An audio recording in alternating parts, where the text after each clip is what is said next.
We're going to talk very specifically today about people who believe that the Earth is flat, or who at least don't believe that sufficient evidence exists to prove that the Earth isn't flat. I think I did that right. And I first started thinking about it. I was teaching or doing a series of lectures at the University of Hartford a few months ago. And I kind of came across this whole topic. And I realized that what we're really talking about in some ways is a departure from the notion of trust. That Cicely Bach, in her book Lying, talks about the fact that if you had to assume that everything that you encountered was a lie, until you personally verified it, you couldn't function. So we really do depend an awful lot on our ability to trust bodies of knowledge, people who are experts about certain things. And that flat earthers are in some ways the epitome of a group of people who've decided not to subscribe to that notion. So we're going to talk to a man a little bit later named Mark Sargent, a leading voice in the flat earth movement. And we'll also talk a little bit later also about what some of the underlying, say, psychological issues might be about not believing in certain things. But we're going to begin by with somebody who's been with us in the past, Alan Burdick, an editor at the New York Times and former staff writer and senior editor at The New Yorker. His work has appeared in Harper's, GQ, places like that. He's the author of Why Time Flies, a mostly scientific investigation. We had him on the show to talk about that, on a show we did about time. Now he's back. Welcome back to the show, Alan Burdick. Hi, great to be here. Thanks for having me. So you actually went to a conference of people who are, first of all, do they mind the term flat earthers? Is that considered a derogatory term? Or No. That's a term they embrace warmly. And so when you got there, I know at one point one of the leaders there was sort of dividing them into kind of different castes of mind. But I mean, in general, what was one of the things you say about them is they are not sort of furtive, ferret-like, darting, paranoid, heavy-browed people. They're warm, pleasant, polite people who just happen to have a fairly unusual belief, right? Yeah, absolutely. And I went in part. So I went last November to a 2-day conference that was held in Raleigh, North Carolina, and there were about 600 people there who had paid $250 for a 2-day conference, and people of all kinds, mostly white, but there were some people of color there. There were families, people who brought their kids.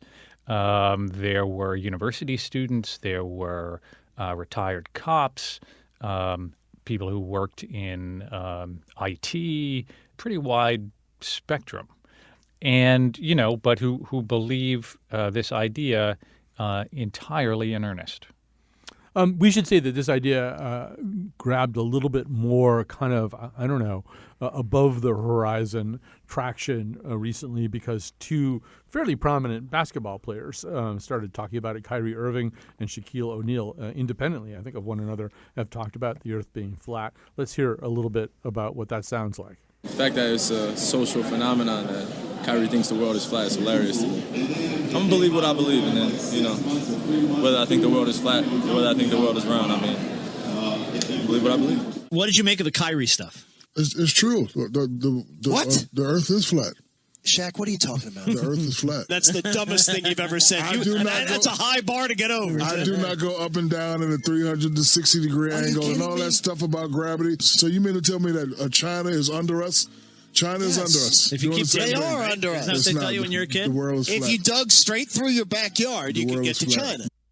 So, Alan Burdick, any particular thoughts or theories? I mean, it just seems like basketball, which is so dependent on something round, would be an odd place for the flat Earth movement to find some of its most prominent voices. Well, it should be said in Shaq's defense that I think he was just trolling them. Mm-hmm. I don't think he actually believes that. And Kyrie, I think, has recently renounced his belief in flat Earth. But regardless, the idea of a flat Earth has been around really at least since the mid-1800s. But now it's really been given new life through YouTube.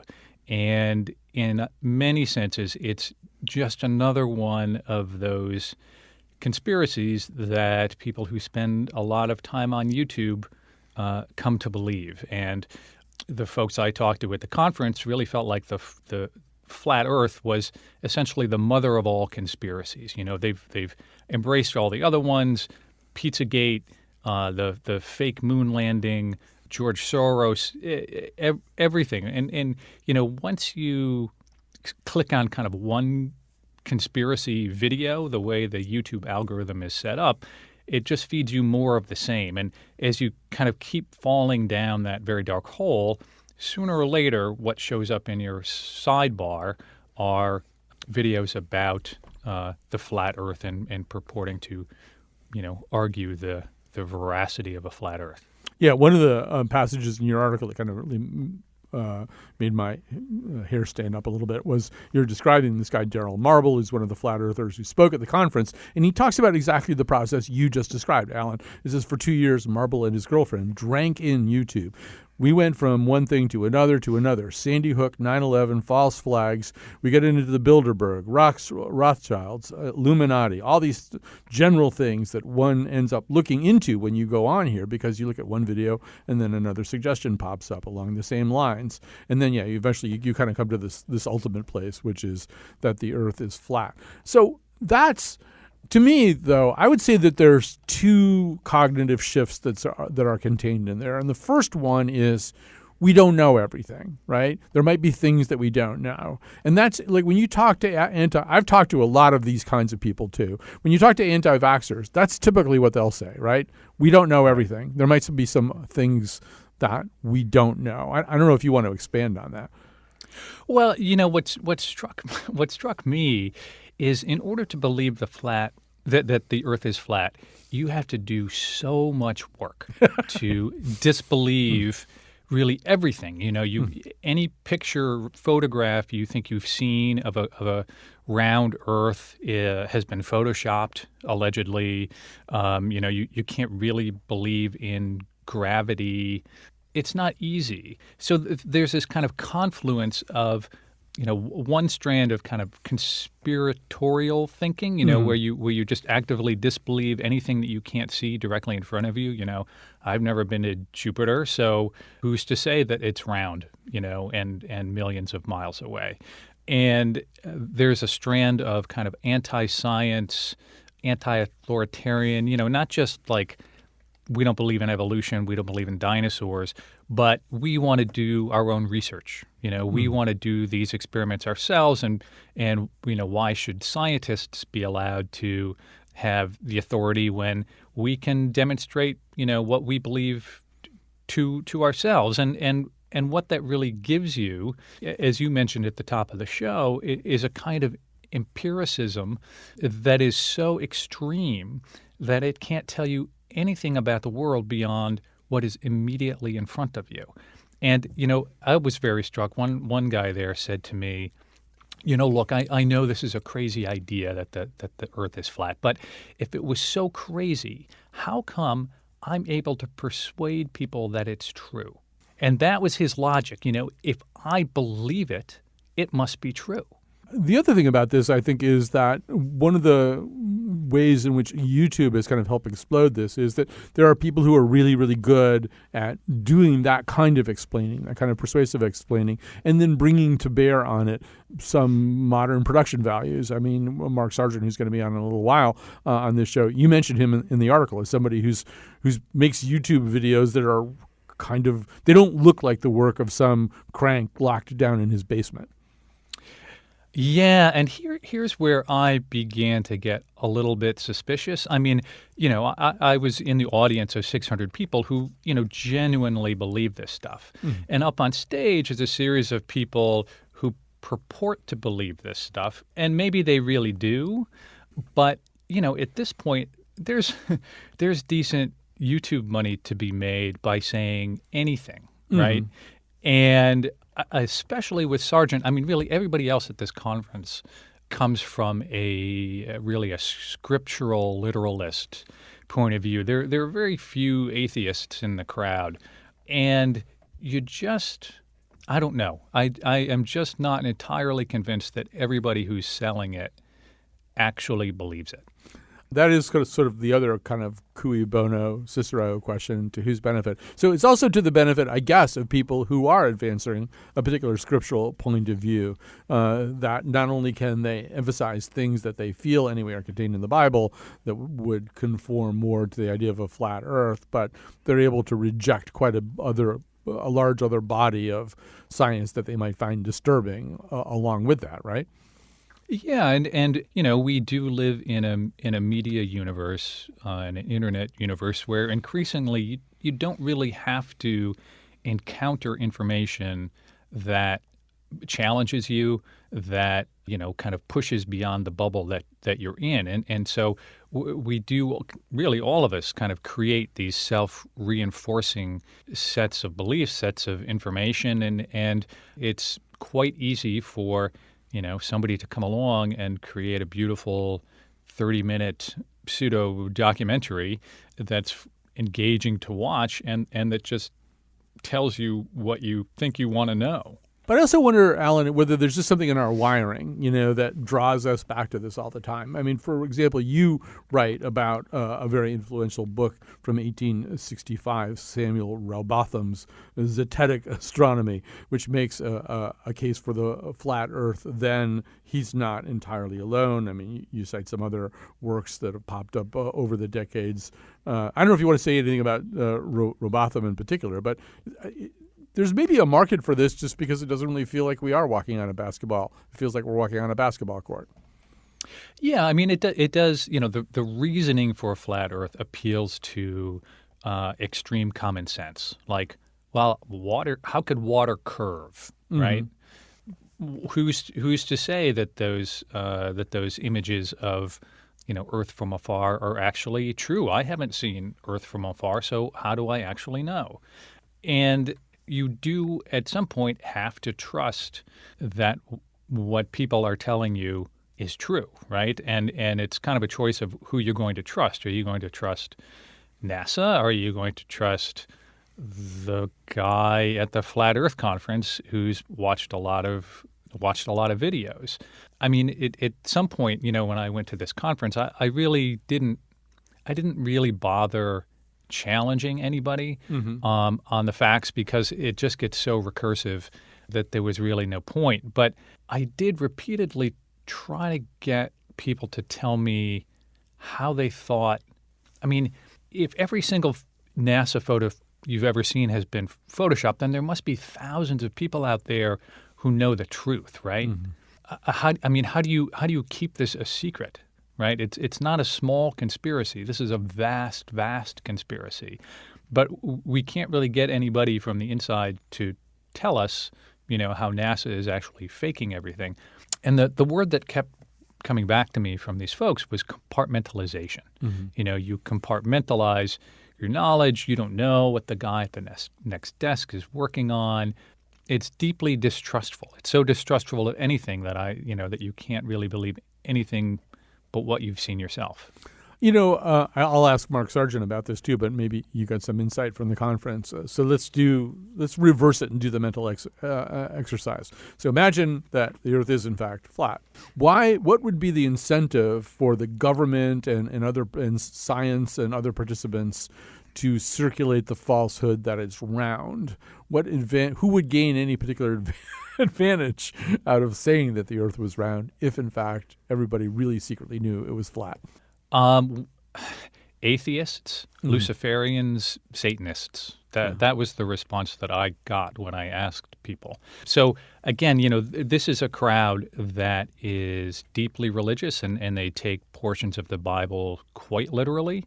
And this fits together as a conspiracy for them if you are of the feeling that, all of these agencies, all these government agencies would conspire to hide the truth of a flat Earth. The flat Earth being an Earth that was made specially for us by God, and if word gets out that that's actually the case, if NASA lets it slip that they actually know that the Earth is flat, well, one, they'll jeopardize their billions and billions of dollars in budgets.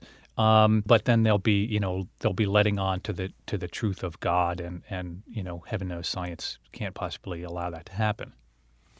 If you had decided that you would engage somebody at a flat Earth conference in some kind of dialogue in which you sort of argued the other side, is there the kind of physically observable proof available to you that would be possibly meaningful to one of them? Not really. No. I mean, you can quickly get to, well, for instance, science tells us that the sun is 93 million miles away, and it's 1 million times the size of Earth. But in the flat Earth model, the kind of main one, the Earth is flat as a pancake and round, and it has a dome over it. And the sun is maybe several hundred miles away and only 30 miles wide. And then you begin to ask, well, so if the Earth is flat, how does the sun set, right? Mm-hmm. Where does it go? And what's keeping it up there? And the answer often is some version of, well, we don't know. Mm-hmm. You round earthers, you've been around for thousands of years, so you've had a lot of time to come up with answers. We flat earthers are pretty new here, and we're still, we admit there's a lot we don't know. That's why we're scientists, because we're willing to accept the unknown. And so, we don't know yet.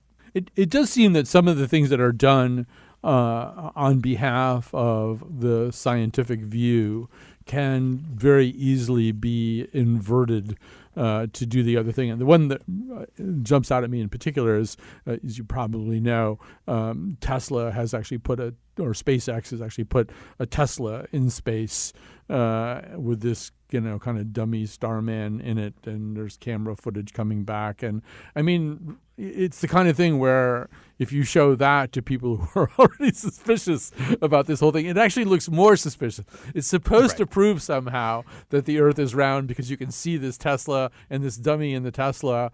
But I mean, I can't imagine what anybody thought that was going to do other than excite exactly the opposite set of suspicions, right? Yeah. And cinema and movies have gotten so realistic that it certainly seems like one could make anything seem true. Well, Alan Burdick, it's been great to talk to you as a way of setting all this up, and we'll be talking to somebody that you have interviewed in the past, Mark Sargent. He's coming up right here on our show. But Alan Burdick, editor at the New York Times, former staff writer, senior editor at the New Yorker, also the author of Why Time Flies, a mostly scientific investigation. We'll take a little break right now. When we come back, we'll talk to Mark Sargent, one of the people who does, in fact, assert that the Earth is flat.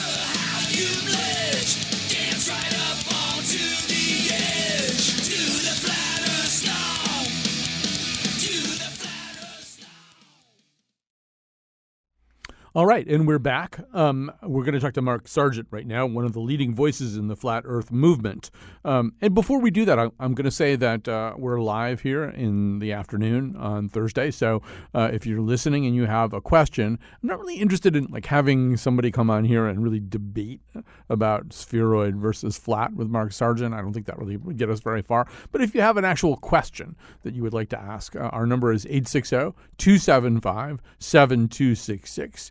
860-275-7266. And if your question is, why are you doing the show at all, I would suggest maybe you could ask that question on the Twitters at WNPR Colin, at WNPR Colin 1L. Okay, so Mark Sargent is joining us right now, as I say, a leading voice in the Flat Earth movement, creator of the very popular Flat Earth Clues YouTube video series, and the author of Flat Earth Clues, The Sky's the Limit. Mark Sargent, welcome to our show.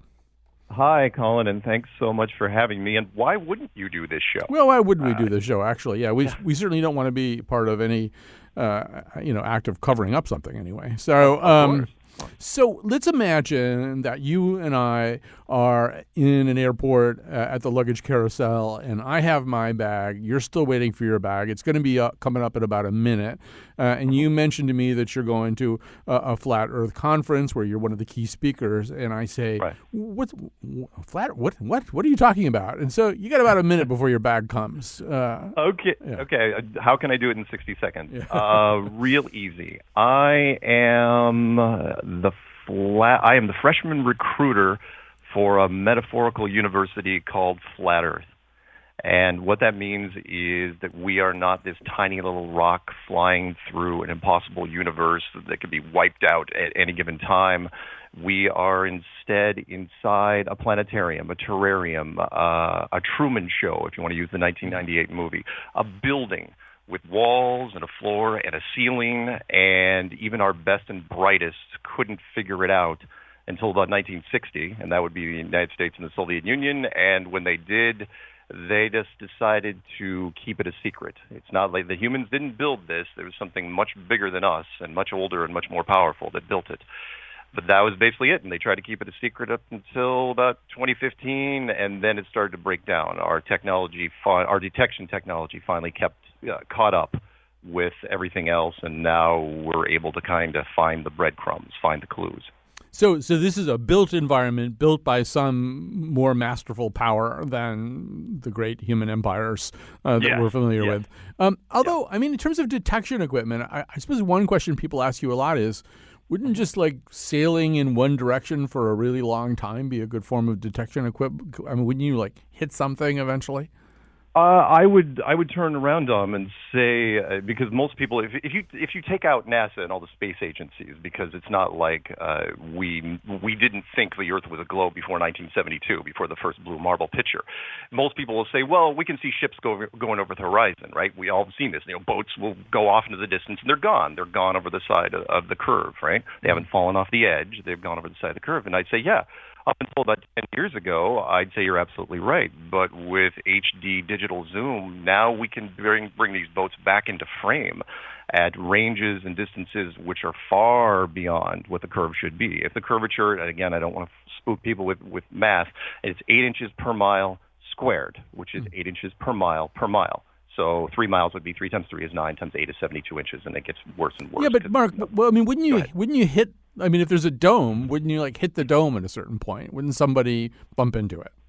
Oh, eventually, sure. But the outer marker, so the common mistake is the Antarctic coastline is the edge of the Earth. Even some flat earthers will fall into that trap from time to time. No, the Antarctic coastline is just the beginning of the edge, and the outer marker, wherever the wall is probably several thousand miles inland. The United States Navy looked for it for the better part of 30 years, from the 20s all the way to the late 50s. And as far as the upper edge of the dome, that would be anywhere from, 500 miles to several thousand miles high. So, and commercial airliners cap out at about 10 miles, spy planes about 20 miles. So the average civilian person isn't going to come nowhere near the outer edge or the upper edge. So there's probably something about this that I'm not getting, but I wouldn't think that the outer edge would be just one place, Antarctica. In other words, it's all around you, no matter where you go. Yeah. If you could bypass GPS, which is a DoD system, or bypass compasses, eventually, no matter which direction you traveled, if you could travel in a straight line, which is a lot tougher than you might think, eventually you're going to run into the outer wall. And that is, everywhere you go, it's going to be Antarctica. You're obviously a very smart and very articulate spokesman for this. What would have been your reaction in 2013 if you met somebody at a luggage carousel? And I think you got involved around 2014. Do I have that right? Yeah, I started looking into it in 2014. But yeah, in 2013, oh no, I would have laughed you out of the room. I still have friends, conspiracy friends, who think full well, think completely that the entire royal family is made out of lizard people. And you bring up flat Earth to them, and they'll just laugh at you. They're going, get out of here. They just wave you off, and it takes a while. In fact, if you don't laugh at flat Earth at first, seriously, I'd think there was something wrong with you. Everybody hates it when they first start, and that should give some testimony to how powerful it is. So what was your eureka moment? What was your okay, so you went from a guy who would maybe laugh at me at the luggage carousel if I started telling you about this. Did you have kind of a eureka moment where whoa, hold on? Yeah, I did. It was the very beginning of 2015, and I woke up. I had this Jerry Maguire moment at 3:30 in the morning on February 10th. But the big eureka moment for me was the United States Navy, which was Admiral Byrd. He went on television, and it's great. We were lucky to get the footage. CBS affiliate, there was a show called The Longines Chronoscope. And he goes on and says that, Antarctica is made out of money, and we're going to carve this thing up like a turkey. It's going to be, there's a mountain range made out of coal, uranium, and oil, and minerals. And then all of a sudden, his very next mission, that's all canceled, and everybody gets off the ice at the same time, and they form the Antarctic Treaty, and no corporation is allowed to go down to Antarctica ever, forever. It's not even up for debate until the year 2041, and all nations signed on to it. It goes against everything that we are as a civilization. Capitalism, greed, money, power rule the day. So your Jerry Maguire moment was, you had me at Antarctica. Yeah, pretty much. Oh, that's good. I like that. All right. I'm totally stealing that line. All right. Go ahead. People do that all the time. Here's Matt in West Hartford. Hi, Matt. You're on the air. Hi there. Got a hypothetical question for you. Let's say you had, another eureka moment and thought, maybe the Earth actually is round. Or spheroid, how would you feel about all the YouTube videos you put out making this argument and such, and the way that it might have affected other people who don't have the ability to, sort of reason and bounce back from, I don't know. Matt, could we into a point like that? Although, Matt, could I just get you to amplify one of the things I'm understanding from the call screener? You actually lived with somebody who subscribed to some of these beliefs, right? Oh, yeah. Okay. They watched a number of YouTube videos. I don't know if it was actually this one in particular. All right. Current guest. I get his question. Yeah, I get his question, which is if I found out that the Earth was, and by the way, we don't use the word round because a dinner plate is round. Your dining room table is probably round. Sphere, ball, globe, three-dimensional. Round can also be two-dimensional and three-dimensional. But if I found out that the Earth was a ball, sphere, globe, what would I do? I'd tear it all down. I would tear down. I've said that since the beginning. In fact, that's why I made the clues in the first place. It was more of this cry for help that I put on the internet. I said, okay, Internet hive mind, I can't prove the globe in a court of law anymore. Tell me how I'm wrong. If I am proven wrong, absolutely, I'll rip it all down. And I've said that since day one. I would be happy to. And we're 3+ years into this, and it just keeps getting bigger and weirder and stranger. But it's a good question. So I absolutely would tear it down. So, Mark, typically, the two different kinds of Presbyterians can get in much worse arguments than a Presbyterian and a Methodist can. So, does that happen in the flat Earth movement? Are there people? Are people who get in bigger fights about ways in which it's flat, as opposed to the arguments one might get into? Yeah. Yeah, absolutely. In fact, I used the Monty Python Life of Brian as a reference point in that regards, which is everyone remembers the Life of Brian when Brian dropped his shoe and people are looking at the meaning of the shoe, and it's so brilliantly written how it's like you can see the forming of all these different religions just based off of the dropping of the shoe. Mm-hmm. Flat Earth creates so much enthusiasm in people. Definitely some infighting. Like 70% of the flat Earth community, and it's a rough round number, believe in a domed structure like the Truman Show, and then but 30% of them believe that there is no dome. It's flat, but it's this infinite plane. And then you have a whole bunch of different flavors in between that. It's like the Scottish Highlands with all these different flags. The only thing we can agree on is at the end of the day, the enemy on the other side of the field is the globe. So, it's interesting. I go back to even what Matt was asking you about. And for me, as I look at certain kinds of beliefs that don't conform with my beliefs, I can sort of see maybe the harm in them or why people would live differently as a result. In other words, if you don't believe that vaccines are efficacious, you think they might even be dangerous, you don't get vaccinated, maybe measles comes back, whatever. I mean, that's the kind of thing I'm talking about. But I don't even know, do you live different? I mean, obviously, this is a little bit your career these days. But, I mean, other than that, let's say you weren't. Let's say you were just one of the Mark Sargent fans out there who watch your videos and agree with you. Do you live any differently as a result of thinking that this is not a spheroid? Yeah. 1 out of every 10 people that email me or call me or whatever, they will ask that. It's like, what does it matter? What does it matter whether the Earth is flat or round? I'm still going to go to my crappy job in the morning, and my wife doesn't listen to me, and my kids are terrible, and all this other stuff. My life's not going to change. And I say, well, that's only because you haven't really gotten into it yet. It doesn't matter until you believe it. It's kind of like having somebody tell you were adopted. You're not, you're going to go through that denial thing for, when you're like 30 and somebody tells you you're adopted, you're going to go in denial, and then all of a sudden, if they have enough stuff on you, you start revisiting everything from your childhood, all these different memories. When you get into flat Earth, the biggest thing is mostly spirituality, which is, do you still, if there is a higher power, if this place was built, and that's really what flat Earth screams out, is this was built. That means there is some sort of creator. I'm not arrogant enough to say which God it is. But if that is the case, then you've got some sort of parental figure looking over the top of their newspaper at you. Do you still do the same things you do now? Do you still do malicious things against people? Do you still go to war, hate crimes, sex crimes, that sort of thing? I don't. I'll never do a malicious thing to anyone else ever again. So, although, let's just stay with this for a moment, because, there are some other possibilities. One of them might be that we're living in a structure built by some other civilization that lives somewhere else in the universe. Sure. There's even a whole school of philosophy. I think it's Nick Ostrom is the leader of this whole philosophy that it would be difficult to know if you were living in a hologramic environment. In other words, if we were basically in the Star Trek hologram deck, would we even necessarily know it? So it isn't necessarily gods and angels, is it? It could be no, but then you're kind of splitting hairs, which is one man's advanced civilization is another man's deity. So it's like, either way, there's a bunch of different quotes I could use.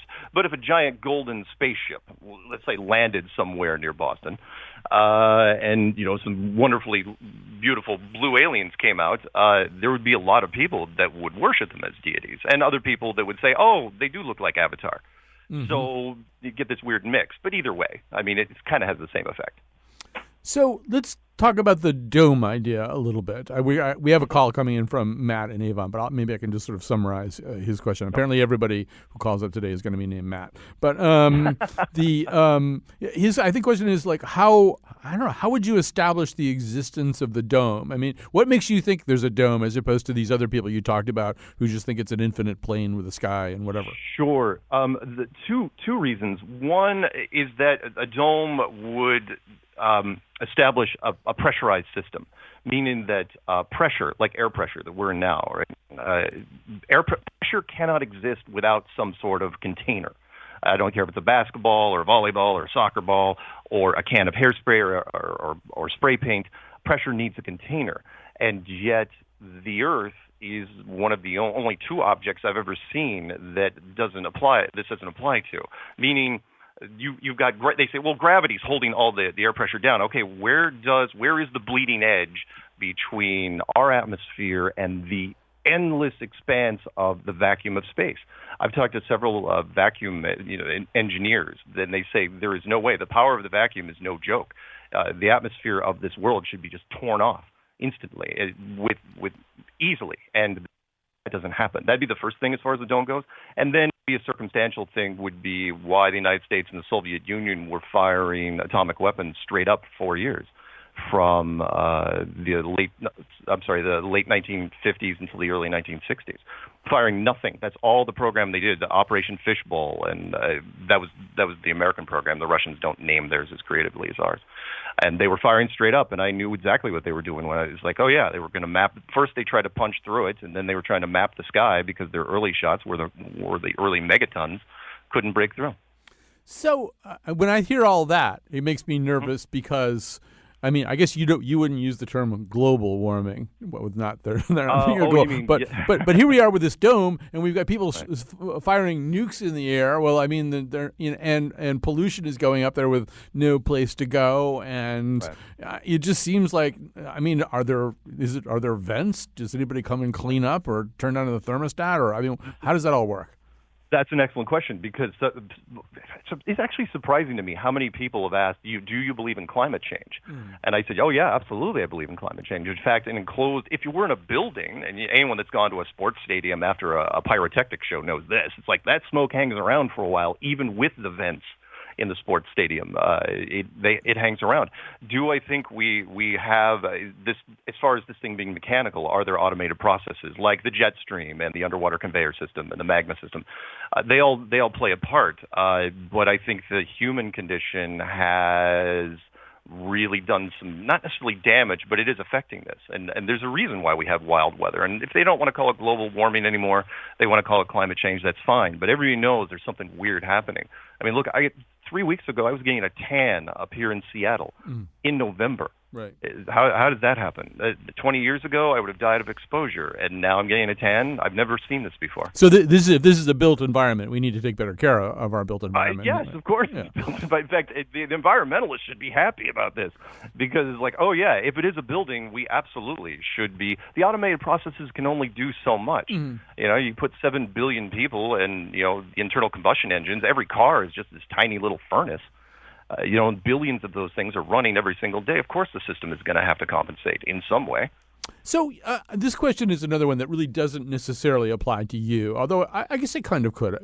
But, I mean, you're kind of now a leader and a spokesperson within this movement. You're really good at it, too. You're a really good radio guest. I mean, you're just made to have this kind of interview.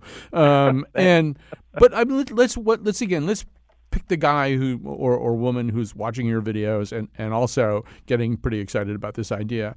Isn't there a tremendous disincentive to never talk about it to anybody? In other words, if I thought what you think, I don't think I'd tell anybody because there must be a pretty major social cost to Oh, yes, there is. In fact, there was something that I talked about when I first built the clues. It is just off the top of my head, which was the Fight Club reference from the 1999 movie Fight Club, which is the first rule of Flat Club is that you do not talk about Flat Club. You just don't. And it's so true. I mean, anyone's listening out there, and again, I know people get charged up, but look, your family, your friends, your colleagues, you think they're on your side? No. Basically what I'm saying is, anyone that's out there, you have to kind of know your audience, which is you talk to them, you come at them sideways and say, what do you think about the moon landing? And if they're like, oh yeah, rah rah, we went to the moon, Apollo waved the flag, that type of thing, then you probably shouldn't bring up flat Earth. It's a delicate. I've seen marriages break up. I've seen families, try to commit their children. It is extremely polarizing, extremely, and so you have to come at it delicately. I mean, not to pry into your life, but is there anybody in your life, anybody you're close to, who going, oh no, Mark, you're so smart, you're so good at so many different things. Don't do this. Do you have I don't know? Yeah, I have. There's two of my cousins. They're twin girls. About my age, and one of them is, she tolerates it, and she's like, oh wow, this is really interesting. And the other one, again, twin, other one, her first email to me says, "Are you effing kidding me?" And she won't talk. She hasn't talked to me in 8 months because of this. And but then again, I've got cousins that are on board, but they're still in the closet because they don't, because of their work. And then I've got other people, other family members that are on, my mother's into it. So your mom's okay with this? I didn't know whether your mom's alive or anything. I didn't want to ask, but my mother never was particularly happy with a lot of the stuff that I believed, and but there was more more political. But so your mom's like, that's my son, the flat Earth guy. I'm so proud of him. Yeah, she's got a T-shirt that says, "I'm the mother of the father of flat Earth," which is weird because I did not say that I was the father of flat Earth. No. But then again, she's one of those mothers that if she would help me hide the bodies. One of those. It's like no, pour gasoline out there; it'll throw off the scent of the dogs. Yeah. Don't say that. That sounds very X-Filesy somehow. You don't want to say Sorry. that. So, Mark Sargent, it's been so great to talk to you. And I do, if people who want to know more about this or get another taste of your thinking about this, there are the Earth Clues YouTube video series and the book Flat Earth Clues, The Sky's the Limit. Thanks for being with us, man. Thank you very much for having me. Okay, bye-bye. I just did a Kai Ryssdal. I'm sorry about that. I called him man. Okay, we'll take a break. I am not Kai Ryssdal. At least that's my opinion. And we'll come back. The ball and let it spins. Well, you must be pretty crazy if you think the Earth is flat. Because we all know that it's a globe, and that's a simple fact. So I said, what about the photographs that NASA takes from space? He gave a knowing smile and told me, man, those things are fake.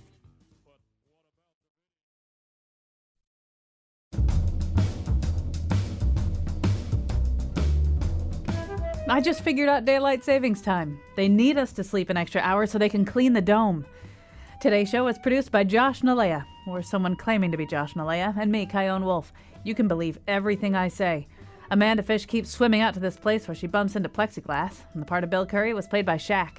And now, back to Colin. Right. So, just to go back to where we began for a second, one of the things that's going on here is that some fairly prominent people, a lot of them professional athletes, also members of the hip-hop artistic community, have kind of come forward and made this argument. And, of course, for young people, that can be very persuasive, too, but made this argument that there is insufficient evidence to believe that the Earth is spheroid. It might not be. So we want to talk a little bit more about the implications of this kind of thinking. And we're going to do that with Dr. Joe Pierre, and let me first of all click him up on the board, which I should have done 10 seconds ago, Chief of Psychiatry at VA West Los Angeles Healthcare Center, as well as Professor of Psychiatry and Behavioral Sciences at UCLA. He's the author of the Psych Unseen blog at Psychology Today, which can be found under the same name on Facebook or the Twitters.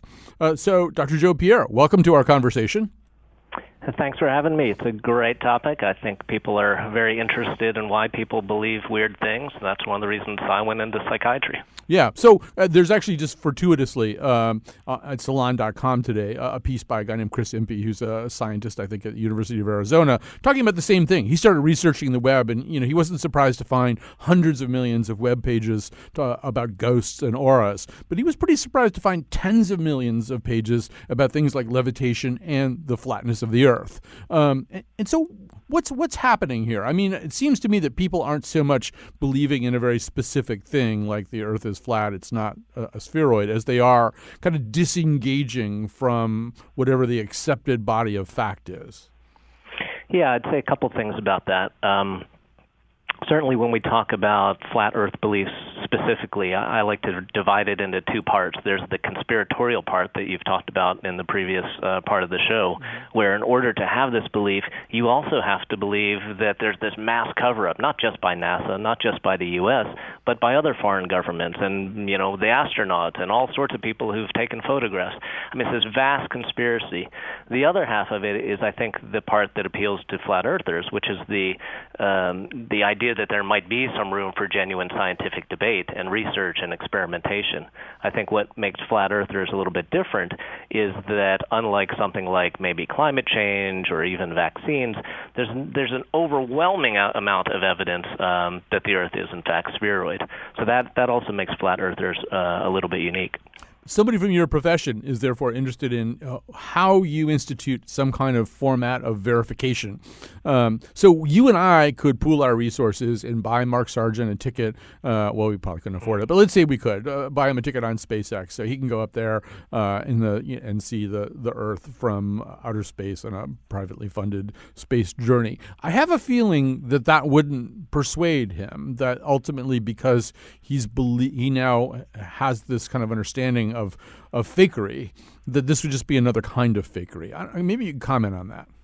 I think that's most likely true. I think one mistake we don't want to make is to lump all flat earthers and all conspiracy theorists together. So I think the individual response might vary, but I agree that, and this is something you talked about with Alan. Part of what's going on is people have this immense distrust of expertise, of knowledge in general. In psychology, we call this epistemic mistrust. And so I remember when I was a kid, my dad, we were going to the airport, and my dad was telling me about a friend of his who had this idea that maybe airplanes were an illusion, and that when you were flying, what you were seeing through the window was a sort of TV screen. And so I think you're right. Part of me would love it if Elon Musk took Mark Sargent up in SpaceX to see that the Earth is a sphere. But one would then wonder whether or not the conspiratorial part would kick in and he'd say, well, maybe that was manipulated as well. And I think for sure there's evidence from studying people who have conspiracy theories that indeed they do think that way. And you make a distinction between denying the authority of science and denying the authority of the scientific community, that those two things are not quite the same. Help me out with that. Well, I think that's also perhaps somewhat unique to flat earthers because, as you can see, a lot of them are seemingly genuinely interested in scientific inquiry, in performing experiments, and verifying. And so it may not be that they distrust science as a field and as a method of gaining knowledge. It may have more to do with the fact that they mistrust the scientific community or scientists or so-called experts. And I think we see evidence of that when you're talking about some of the NBA stars who made the news a year or so ago talking about this. It seemed to me that they weren't clearly espousing a belief in flat Earth so much as that they were saying, look, I don't trust the so-called lies that have been told to me through the years. I question everything. And I think that's very much a part of the flat Earth movement. And I think as a scientist, we have to sort of own that. We have to think about why people mistrust the institution of science or why people mistrust scientists. So, in a way, none of this is new. There have always been these sort of factual or counterfactual narratives about reality. You can find the word fake news being used in connection with William Jennings Bryan. You go back to around 1900, there were newspapers in New York who participated in this kind of moon hoax where they were publishing pictures of life on the moon with all these really wonderful, interesting sort of humanoid butterfly-like creatures. As we got into the middle part of the 20th century, certainly there were a lot of counter-narratives about things like the Kennedy assassination or what was really going on with the Vietnam War, where in fact we really were being lied to by the government about important things in terms of the Vietnam War. Is there something different happening now? Is there some way in which evidence doesn't really have the same status, or is this just an extension of a kind of paranoid thinking that's been around for a long time?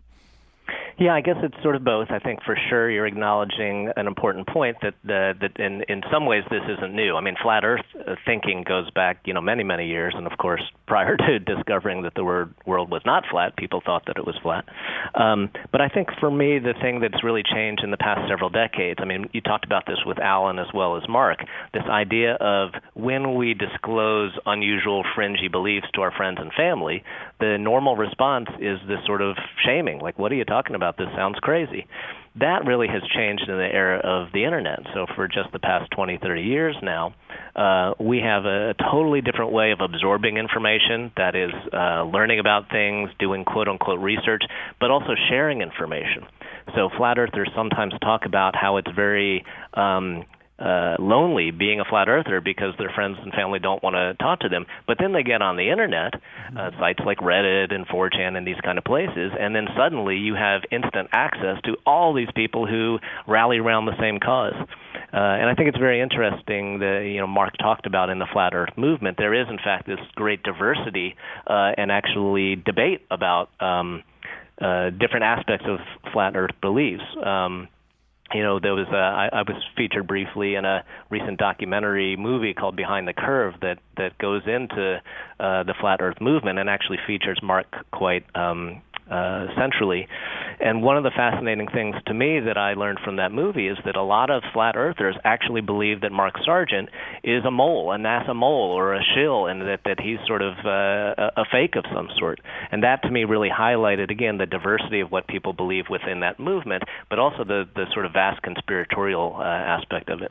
I think we've only got about a minute left. Let me make this quick. When you hang up, go read this Chris Impey article in Salon. But he, like a lot of scientists, thinks, well, if we just had this kind of vetting process where information would pop up on the web and there would be a color code that said whether it was backed by scientific evidence, blah, blah, blah, that would really help a lot.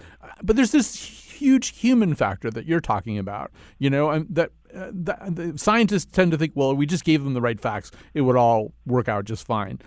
I'm guessing you probably don't necessarily believe that. Yeah, I think there's some research that really shows that people's faith in or trust, it might be a better word, their trust in expertise doesn't just depend on the nature of the facts. It depends on how that information is delivered. Is there jargon? Is there not? Is there some seeming motivation? And I think a lot of people these days are calling into question expertise because there are very real examples of sometimes biased information, or as you mentioned, occasionally conspiracy theories end up being true. And then that, in their minds, means that all conspiracy theories could be true. So I think there's a lot of different angles about it, and it's not quite as simple as saying here's here's reality. And in fact, a lot of attempts to do that in terms of correcting science misinformation sometimes have backfired, and that's actually known as the backfire effect of exactly, Scientology. like Brendan Nyhan and all that stuff. All right, we're going to stop there. Dr. Joe Pierre, Chief of Psychiatry at VA West Los Angeles Healthcare Center. You can read more work by him at the Psych Unseen blog at Psychology Today. Thanks to everybody for this show.